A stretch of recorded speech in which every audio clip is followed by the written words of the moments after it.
அத்தியாயம் 90. சமரன் சக்தியை இழந்து தரையில் சரிந்து விழுந்தான். சக்தியை மீட்க மீண்டும் ஒரு மாத்திரையை எடுத்து வாயில் போட்டுக்கொண்டான். அந்த நேரத்தை பயன்படுத்தி கர்ணா தன்னுடைய வீரர்களுக்கு கட்டளையிட்டான். வீரர்களே, அவனை தாக்குங்க. அவனோட சக்தி குறைஞ்சு போயிடுச்சு. மாத்திரை வேலை செய்ய 2 நிமிடங்களாவது ஆகும். அதுக்குள்ள அவனோட கதையை முடிச்சிடுங்க என்று கத்தினான். தங்கள் தலைவரின் கட்டளையை கேட்டு அங்கிருந்த ஓநாய் குழுவின் வீரர்கள் அனைவரும் பதட்டமாக கண்களால் ஒருவரை ஒருவர் பார்த்து கொண்டனர். ஆயுதத்தின் மீது தங்கள் பிடியை இறுக்கிக் கொண்டு அவர்கள் தாக்குவதற்காக நேராக சமரனை நோக்கி ஓடினர். அப்போது மரத்தின் அருகே படுத்திருந்த கர்ணா மீண்டும் கத்தினான். டே சமரா, இன்னைக்கு உன் மரணம் எங்க ஓநாய் குழுவால தான் எழுதி வச்சிருக்கடா. இன்னையோட உன் கதை முடிஞ்சுதுடா என்றான். சமரன் அப்போது வீரர்களால் சூழத் தொடங்கி இருப்பதை கர்ணா கவனித்துக் கொண்டிருந்தான். இந்த நேரத்தில் அவன் தப்பிக்க ஒரே ஒரு வழி மட்டுமே இருந்தது. ஆனால் சமரனால் அப்படி ஒரு முட்டாள்தனத்தை செய்ய முடியாது என்று நினைத்தான். ஆனால் சமரன் அவன் நினைப்பதை விட புத்திசாலி என்பது அவனுக்கு தெரியாது. அதனால் அவனுடைய நம்பிக்கையை தகர்த்து சமரன் உடனே அந்த கருங்கல்லை தன் மோதிரத்தில் போட்டுக்கொண்டு பள்ளத்தின் பக்கம் திரும்பி கர்ணாவை பார்த்து, மன்னிக்கணும் ஓநாய் குழு தலைவரே, நான் போக வேண்டிய நேரம் இது. உங்களை சந்திச்சதுல எனக்கு ரொம்ப சந்தோஷம். போறதுக்கு முன்னால ஒன்னே ஒன்று மட்டும் சொல்லிட்டு போறேன். உங்களுக்கே நல்லா தெரியும், என்னை கொல்லணுங்கிறது தான் உங்க ஆசை. உங்க ஆசை நிறைவேறாம இருக்கிறத நினைச்சா எனக்கும் பரிதாபமாக தான் இருக்கு. நான் இப்ப புறப்படுறேன் என்று சொல்லிவிட்டு சமரன் உடனடியாக தனது முகத்தை பள்ளத்தை நோக்கி திருப்பினான். திடீரென்று அவன் கடுமையாக நடுங்கத் தொடங்கினான். இதைக் கண்டு அவனை நோக்கி வரும் வீரர்களும் சட்டென்று பயந்து நின்று விட்டனர். இதுவும் அவனுடைய தந்திரமா என்று யோசித்தனர். நடுங்கிக் கொண்டிருந்த சமரனின் முதுகில் திடீரென கழுகு போன்ற ரெக்கைகள் தோன்றியதை கர்ணாவும் அவனது வீரர்களும் கண்டனர். அவனுடைய இந்த சிறகுகளை பார்த்து அனைவரும் ஆச்சரியமடைந்தனர். அவர்களின் கண்களையே அவர்களால் நம்ப முடியவில்லை. பாதிக்கு மேற்பட்ட வீரர்களின் வாய் ஆச்சரியத்தினால் திறந்திருந்தது. அவர்களின் ஆச்சரியத்தை அதிகரிக்கும் விதமாக சமரன் தனது ரெக்கைகளை மெல்ல அசைக்கத் தொடங்கினான். மேலும் அவனது படபடப்பின் வேகம் வெகுவாக அதிகரித்தது. இதை பார்த்து சில வீரர்கள் ஓடிச் சென்று அவனை பிடிக்க முயன்றனர். ஆனால் அதற்குள் சமரன் சிரித்தபடி பள்ளத்திற்குள் குதித்தான். அவன் பள்ளத்தில் குதித்தவுடன் வீரர்கள் அனைவரும் ஓடி வந்து பள்ளத்தை எட்டி பார்த்தனர். ஆனால் அவர்களால் எங்கும் சமரனை காண முடியவில்லை. சில நிமிடங்களுக்கு பிறகு சமரன் இருப்பதற்கான அறிகுறி இல்லாததால் வீரர்கள் மெதுவாக கர்ணாவை நோக்கி திரும்பி வரத் தொடங்கினர். அவர்கள் தன்னை நோக்கி வருவதை பார்த்த கர்ணா சமரன் ரெக்கைகளின் உதவியுடன் பள்ளத்தில் குதித்து தப்பிச் சென்று விட்டதை புரிந்து கொண்டான். ஆனால் அவன் இன்னும் முழுமையாக பறக்க கற்றுக்கொள்ளவில்லை என்பதையும் அவனது நடவடிக்கைகளை பார்த்தே தெரிந்து கொண்டான். இதன் காரணமாக ஒருவேளை அவன் கல்லில் அடிபட்டு கொல்லப்பட்டிருக்கலாம் என்று அவன் நினைத்தான். இதை நினைத்துக் கொண்டிருந்த கர்ணாவின் முகத்தில் புன்னகை மலர்ந்தது. வீரர்களின் உதவியோடு அவன் எழுந்து நின்று கொண்டான். அப்போது பள்ளத்திலிருந்து ஏதோ ஒரு சத்தம் வருவதை கேட்டு அனைவரும் பள்ளத்தை திரும்பி பார்த்தனர். அப்போதுதான் சமரன் பறந்து மேலே வந்ததை அனைவரும் பார்த்தனர். சமரன் சிரித்தபடி ஓநாய் குழுவை கிண்டல் செய்துவிட்டு மீண்டும் ஒரு முறை உற்சாகத்தோடு சிறகடித்து பறக்க ஆரம்பித்து விட்டான். பின்னர் அவன் பறந்து சென்று பள்ளத்தின் மறுமுனைக்கு செல்லத் தொடங்கினான். இதற்காக அவன் தொடர்ந்து ரெக்கைகளை அசைக்க வேண்டியிருந்தது. மறுமுனைக்கு சென்ற சமரன் வீரர்களை பார்த்து, ஓநாய்களே, இதுக்கு முன்னாடி நடந்ததை கூட நான் மன்னிச்சிடுவேன். ஆனா இப்போ நடந்ததை நான் மறக்கவும் மாட்டேன், மன்னிக்கவும் மாட்டேன். இது என் வாக்குறுதி. மீண்டும் சந்திப்போம் என்று சொல்லிவிட்டு சமரன் முற்றிலும் இருளில் சென்று மறைந்து விட்டான். ஆனால் இன்னும் சிறிது நேரம் அவனது சிரிப்பு அங்கு எதிரொலித்தது. இந்த சிரிப்பு கர்ணாவை தொந்தரவு செய்ய போதுமானதாக இருந்தது. சரியான வாய்ப்பு கிடைத்தும் சமரனை முடிக்க முடியாமல் போனதை நினைத்து அவன் ஆத்திரமடைந்தான். இன்னும் கொஞ்ச காலத்தில் அதற்கான விலையை கொடுக்க வேண்டியிருக்கும் என்று அவன் மிகவும் வருத்தப்பட்டான் என்பது அவன் முகத்திலிருந்து தெளிவாக புரிந்தது. மறுபுறம் காற்றில் பறந்து கொண்டிருந்த சமரனின் உடல் நடுங்கியது. இதற்கு மிகப்பெரிய காரணம் சமரன் தனது வாழ்க்கையில் முதல் முறையாக யாருடைய உதவியும் இல்லாமல் பறந்து கொண்டிருந்ததுதான். அதனால் பறப்பதை குறித்த பயம் அவனது முகத்தில் தெளிவாக தெரிந்தது. அவன் தரையில் இருந்து எவ்வளவு உயரத்தில் இருந்தான் என்பது அவனுக்கே தெரியவில்லை. இந்த உணர்வு அவனை மீண்டும் மீண்டும் தொந்தரவு செய்தது. கடைசியாக சமரன் பள்ளத்தின் மறுமுனையை அடையவிருந்தான். ஆனால் திடீரென்று அவனது சக்திகள் தீர்ந்து விட்டதை உணர்ந்தான். அதனால் அவனுடைய ரெக்கைகள் திடீரென்று சுருங்க ஆரம்பித்து விட்டன. உடனே அவன் வேகமாக பள்ளத்தில் விழத் தொடங்கினான். அவன் பயந்த விஷயத்தை தன் கண்ணால் பார்க்க ஆரம்பித்தான். அடர்ந்த இருளால் எதையும் பார்க்க முடியாத இடத்தில் உயரத்தில் இருந்து நேராக தரையை நோக்கி விழுந்து கொண்டிருந்தான். சிறகுகளின் உதவியால் பொறுமையாக விழுந்து கொண்டிருந்தான். யாராவது காப்பாத்துங்க, நான் சாக போறேன் இதுக்கு அந்த ஓநாய் குழுக்கிட்ட மாட்டியே செத்துருக்கலாம். ஐயோ, யாராச்சும் வந்து என்னை காப்பாத்துங்க என்று அலறினான். கீழே விழும்போது அவனுடைய உடல் திடீரென காற்றில் சுழல ஆரம்பித்தது. இதனால் தலை சுற்றல் ஏற்பட்டு கத்திக்கொண்டே மயங்கி விழுந்தான். இதனால் சமரனின் உடல் வேகமாக பள்ளத்தில் விழுந்தது. அவனது சக்திகளும் ஒரு முடிவுக்கு வந்துவிட்டன. அவன் பயத்தில் மயங்க ஆரம்பித்து விட்டான். இதை கவனித்த வருணமித்திரர் உடனடியாக மோதிரத்தை விட்டு வெளியே வந்து சமரன் மயங்கி விழுந்ததைக் கண்டு சிரிக்க ஆரம்பித்தார். பின்னர் அவனை பள்ளத்தில் விழவிடாமல் காப்பாற்றி அவனது இரு கைகளிலும் ஒளியை கொண்டு வந்தார். வருணமித்திரரின் ஒளியால் சமரனின் உடல் காற்றில் தள்ளாடிக் கொண்டிருந்தது. அதனால் தான் அவனை பார்த்ததும் வருணமித்திரர் சிரித்துக் கொண்டே, நீ இந்த நுட்பத்தை பயன்படுத்த போறன்னு நான் கொஞ்சம் கூட எதிர்பார்க்கவே இல்லை சமரா. பைத்தியக்காரத்தனமா நடந்துக்கிறியே. ஆனாலும் இந்த பைத்தியக்காரத்தனம் தான் உன்னை ஒரு சக்தி வாய்ந்தவனா மாத்துது என்று சொல்லிக் கொண்டார். மயக்கத்தில் இருந்த சமரன் திடீரென்று தன் உடல் ஏதோ ஒரு திரவத்தில் மூழ்கியிருப்பதைப் போல உணர்ந்தான். அந்த திரவம் மிகவும் குளிராக இருந்தது. மெதுவாக சமரன் தனது உடலில் சக்திகள் நுழைவதை உணர்ந்தான்.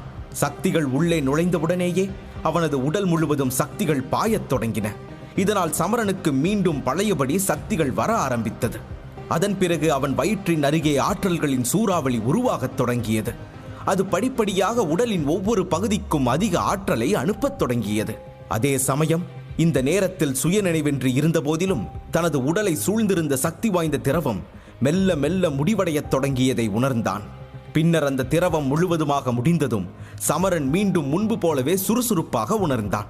அவன் தைரியத்தை வரவழைத்து மெதுவாக கண்களை திறக்க ஆரம்பித்தான். கண்களை திறந்தவுடன் முதலில் எல்லாம் கொஞ்சம் மங்கலாக இருப்பதை கண்டான். பின்னர் அவன் ஒரு பக்கத்தில் இருந்து வரும் திகைப்பூட்டும் ஒளியை பார்த்து அதன் காரணமாக அவன் கண்களை கைகளால் மூடி பின்னர் அவற்றை மெதுவாக திறக்கத் தொடங்கினான். பின்னர் சுயநினைவு திரும்பியவுடன் அவன் ஒரு பெரிய குகையில் இருப்பதை கண்டான்.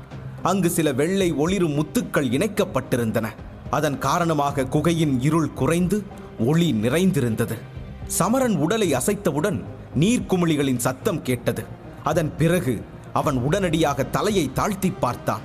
அவன் கல்லால் செய்யப்பட்ட ஒரு சிறிய குளத்தில் படுத்திருப்பதை கண்டான். அந்த குளத்தில் தற்போது தண்ணீர் நிரம்பியிருந்தது. ஆனால் தண்ணீரின் வெளிர்பச்சை நிறத்தை பார்த்த சமரன் இந்த தண்ணீர் முற்றிலும் இயற்கையானது அல்ல என்பதை புரிந்து கொண்டான். அப்போது தண்ணீரின் குளிர்ச்சியை உணர்ந்த சமரன் சிறிது நேரம் அதில் கைகளை வைத்திருந்தான். அவன் கையை வைத்தவுடன் சமரனுக்கு புரிந்துவிட்டது, பச்சை நிறத்திற்கு காரணம் அந்த நீரில் கலந்திருந்த மருந்துதான் என்று. அதன் பிறகு அவன் உடனடியாக தன் இரு கைகளாலும் தண்ணீரை எடுத்து அதன் வாசனையை உணர்ந்து ஆச்சரியத்துடன், இது மருந்து தண்ணீர் என்று சொன்னான். அவன் இதை சொன்னவுடன் குகைக்கு வெளியிலிருந்து ஒரு குரல் கேட்டது. நீ அடையாளம் கண்டுபிடிச்சது சரிதா சமரா. இது நிச்சயமா மருந்து தண்ணீர் தான். இதை தயாரிக்க எனக்கு 3 நாள் ஆச்சு என்றது அந்த குரல். சுயநினைவுக்கு வந்து சில காலங்கள் தான் ஆகியிருந்தது. எனவே தன்னை சுற்றி நடப்பவை அனைத்தும் தெளிவில்லாத காட்சியாகத்தான் சமரனுக்கு இருந்தது. ஆன்மாவாக அலைந்து திரிந்து பின்பு நேரடியாக அந்த குளத்திற்கு அருகே வந்து நின்றார் வருணமித்திரர். அவர் சமரனுக்கு அருகில் வந்து நின்று முதலில் சமரனை கவனமாக பார்த்தார். பிறகு மகிழ்ச்சியுடன் அவனிடம், நீ குணமடைய குறைஞ்சது 15 நாளாவது ஆகும் நினைச்ச. ஆனா நீ 5 நாள்ல கண்ணு முழிச்சிட்ட சமரா. உண்மையாவே உன்னை நினைச்சா எனக்கு ரொம்ப பெருமையா தான் இருக்கு. அது மட்டும் இல்ல, இது வரைக்கும் நீ உணராத ஒரு விஷயத்த சொல்லட்டுமா? உன் முகத்துல பிரகாசமும் சக்தியும் எப்படி இருக்கு பாத்தியா? நீ 7வது நட்சத்திரத்துக்கு ரொம்ப ரொம்ப பக்கத்துல இருக்குன்னு உன் முகமே காட்டி கொடுக்குது. அடுத்து சில நாட்கள் மட்டும் காத்திருந்தா போதும், உனக்கு 7வது நட்சத்திரமும் கிடைச்சிடும் என்றார். அவர் சொல்வதை கேட்டு சமரன் மகிழ்ச்சி அடைவதற்கு பதிலாக ஆச்சரியத்துடன், என்ன, நான் 5 நாளா சுயநினைவு இல்லாம தான் இருந்தேனா என்று கேட்டான். சமரனின் இந்த ஆச்சரியத்தை பார்த்த வருணமித்திரர் தலையசைத்தபடி பதிலளித்தார். அது உன்னோட தப்புதானே சமரா. நீ நினைச்சிருந்தா அந்த கழுகோட இறகுகளை பயன்படுத்தி எப்பவோ அந்த இடத்திலிருந்து தப்பிச்சு ஓடி இருக்கலாம். ஆனா நீ அப்படி பண்ணலையே. நீ உன்னோட சக்தியை வெளிப்படுத்துறதுல தானே கவனமா இருந்த.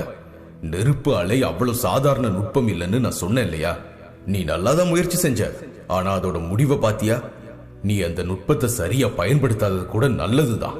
அதனாலதான் நீ இன்னும் உயிரோடு இருக்க என்றார். சமரன் தன் தவறை உணர்ந்ததால் அதை கேட்டு மெல்ல சிரிக்க ஆரம்பித்தான். பிறகு அதே புன்னகையுடன் வருணமித்திரரிடம் மன்னிப்பு கேட்டான். என்னை மன்னிச்சிருங்க குருவே, நான் என் தப்பை ஒத்துக்கிறேன். ஆனா நான் என்ன செய்ய முடியும்? ஒரு மகாயோக நிலையில் இருக்கிற வீரரை தோற்கடிக்க என்ன செய்யறதுன்னு தெரியல. அவரை தோற்கடிக்க முடியுமான்னு பார்க்க தான் அந்த நுட்பத்தை பயன்படுத்தின குருவே என்றான் சமரன். வருணமித்திரர் உடனே அவனை கண்டித்து, சமரா, என் கூட வாக்குவாதம் பண்றதுனால எந்த பிரயோஜனமும் இல்ல. சரி, அதை பத்தியெல்லாம் விடு. நீ இப்போ ஓய்வெடுத்துக்கோ. எந்த அளவுக்கு ஓய்வெடுக்கிறியோ அந்த அளவுக்கு உனக்கு சீக்கிரமா குணமாகும் என்றார். இதை கேட்டு சமரன் தன்னை சுற்றி இருந்த சுவர்களை பார்த்துவிட்டு வருணமித்திரரிடம், நாம இப்ப எங்க இருக்கோம் குருவே? இந்த பகுதி ஆபத்தான பகுதியா என்று கேட்டான். அவனுடைய கேள்வியை கேட்ட வருணமித்திரர் அவனுக்கு பதிலளித்தார். ஆமா, இது எல்லா உயர்தர மாய விலங்குகளும் வாழ்ற ஆபத்தான பகுதி. ஆனா நீ அதை பத்தி கவலைப்பட தேவையில்லை. ஏன் தெரியுமா? நான் ஏற்கனவே சுத்தி இருந்த எல்லா வலிமை மிக்க மிருகங்களையும் முடிச்சிட்டேன். 100 மீட்டர் சுற்றளவுக்கு எங்க வேணாலும் பயம் இல்லாம சுத்தி திரியலாம். ஆனா நான் ஒரு விஷயம் சொல்ல விரும்புறேன். என்னதான் நான் அதை சரி பண்ணிட்டாலும் நீ நடந்து போகும்போது எதிர்பாராத விதமா ஏதாவது ஒரு உயர்தர மாய விலங்க திடீர்னு பார்க்க நேரிடலாம். அதனால நீ ரொம்ப விழிப்போடு இருக்க வேண்டியது அவசியம். முட்டாள்தனமா அது கூட சண்டை போட முயற்சி பண்ணாத. ஏன்னா அது உன்னை ஒரு நொடியில முடிச்சிடும் என்று எச்சரித்தார். அதை கேட்ட சமரனும் சம்மதத்துடன் தலையை ஆட்டினான். பின் மெதுவாக அந்த குளத்திலிருந்து எழுந்தான். அவனது ஆடைகள் அருகில் தொங்கிக் கொண்டிருந்தன. அவன் அதை உடுத்திக் கொண்டிருக்கும் போது வருணமித்திரரிடம் மற்றொரு கேள்வியை கேட்டான். குருவே, இன்னும் எவ்வளவு நாள் நாம இங்கே இருக்க போறோம் என்றான். அவன் அந்த குளத்திலிருந்து எழுந்தவுடன் சமரன் மீண்டும் தனது உடலை வலுவாக உணர்ந்தான். இதன் காரணமாக அவன் விரைவில் பயிற்சியை தொடங்க விரும்பினான். அவன் தன்னை பொருத்தமாக இருப்பதாக உணர்ந்து காற்றில் குத்த ஆரம்பித்தான். மேலும் அவன் மிகவும் மகிழ்ச்சியாக இருந்தான். என்ன சமரா, குஷியா இருக்கியா? எவ்வளவு நாள் இங்க தங்கி இருக்கணும்னு கேட்டல்ல, நீ மகா யோக நிலைக்கு வர்ற வரைக்கும் இங்கதான் தங்க போறோம் என்றார் வருணமித்திரர். இதை சொல்லிவிட்டு அவர் சமரனின் மோதிரத்திற்குள் நுழைந்து விட்டார். அவர் மோதிரத்திற்குள் நுழைந்த பிறகு சமரனிடம் மேலும் கூறினார். நீ கொஞ்சம் வசதியா பயிற்சி பண்ணலாம். உன்னோட பழி வாங்குறத பொறுத்த வரைக்கும் நீ கொஞ்சம் தேர்ச்சியான பிறகு அதை பத்தி யோசிக்கலாம். யாரோ சிலர் மட்டும்தான் இந்த பகுதிக்கு வருவாங்க. அதனால இந்த பகுதியில ஏராளமான மூலிகைகள் இருக்கும். அதனால சீக்கிரமா பயிற்சி பண்ணி உன்னை நீயே தேத்திக்கும். இல்லனா நீ என்னையே சார்ந்திருக்க வேண்டியதா இருக்கும் என்றார். இதை கேட்ட சமரன் மோதிரத்திலிருந்து கருங்கல்லை எடுத்து மீண்டும் ஒருமுறை தன் முதுகில் தொங்கவிட்டுக் கொண்டான். பின்னர் சிரித்துக்கொண்டே குகையை விட்டு வெளியேறத் தொடங்கினான். வெளியே சென்றவுடன் சமரன் முகத்தில் புதிய காற்றை உணர்ந்தான். அது அவன் முகத்தில் புன்னகையை வரவழைத்தது. அவன் மனதிற்குள் மிகவும் மகிழ்ச்சி அடைந்தான். சமரன் தன்னைத்தானே பயிற்சி செய்து கொண்டே இருந்ததால் அவனது சக்திகள் பெருகி காலப்போக்கில் சிறந்த பலனை கொடுத்தது. ஆனால் பயிற்சியின் 3ஆம் நாள் சமரன் தியானத்தில் இருந்தபோது திடீரென்று எதையோ உணர்ந்தான். இந்த நேரத்தில் அவன் உடலில் பாயும் ஆற்றல் அலையை புரிந்து கொள்ள ஆரம்பித்தான். திடீரென்று அவனது உடலில் எவ்வளவு ஆற்றல் பாய ஆரம்பித்தது என்பது அவனுக்கு முதலில் புரியவில்லை. ஆனால் கவனம் செலுத்திய பிறகு சமரன் இப்போது 7வது நட்சத்திரத்திற்கு வந்துவிட்டான் என்பதை புரிந்து கொண்டான். அவன் இப்போது அதிக சக்தி வாய்ந்தவனாக மாறிவிட்டான் என்று மகிழ்ச்சி அடைந்தான். ஆனால் 7வது நட்சத்திரம் கிடைத்தவுடன் அவனுடைய பயிற்சியின் வேகம் குறைந்தது. எந்த தரத்திலும் கடைசி 3 நட்சத்திரங்களை பெறுவது மிகவும் கடினம் என்பதும் 7வது நட்சத்திரத்தை பெற்ற பிறகு கடைசி நட்சத்திரங்களுக்காக காத்திருப்பதை தவிர வேறு வழி இல்லை என்பதை சமரன் புரிந்து கொண்டிருந்தான். ஏனென்றால் அவன் நட்சத்திரங்களை வலுக்கட்டாயமாக பெறுவதற்காக விரும்பினால் அதற்கு அவன் மிகவும் பெரிய விலையை கொடுக்க வேண்டியிருக்கும். ஒருவேளை அந்த விலை அவனது உயிராக கூட இருக்கலாம். அதனால் தான் அவன் மெதுவாகவும் சீராகவும் பயிற்சியை தொடர்ந்தான். சமரன் தனது சக்திகளை அதிகரிக்கும் பயிற்சியில் ஈடுபட்டிருந்தான். ஆனால் இதன் காரணமாக அவனால் நுட்பங்களை பயிற்சி செய்ய முடியவில்லை. அப்போது ஒரு நாள் திடீரென சுற்றி கொண்டிருக்கும் போது குகையிலிருந்து 100 மீட்டர் தொலைவில் ஒரு அருவி தோன்றியது. அவன் இப்போது 7 நட்சத்திரங்களை அடைந்து விட்டதால் அடுத்த 10 நாட்களுக்கு அந்த நீர்வீழ்ச்சியின் அருகே தனது பயிற்சியை தொடர்ந்தான். இதனால் அவன் வருணமித்திரரிடமிருந்து சிறப்பு 3வது நிலை நுட்பங்களை கற்றுக்கொள்ள முடியும். ஆனால் அதில் ஒரு சிறிய பிரச்சனை. சமரன் மாவீரனாகும் தருணத்தை தெரிந்து கொள்ள உடனே பாக்கெட் எஃப்எம் டவுன்லோட் செய்து இலவசமாக கேளுங்க. போர் கண்ட சிங்கம். லிங்க் டிஸ்கிரிப்ஷனில் கொடுக்கப்பட்டுள்ளது.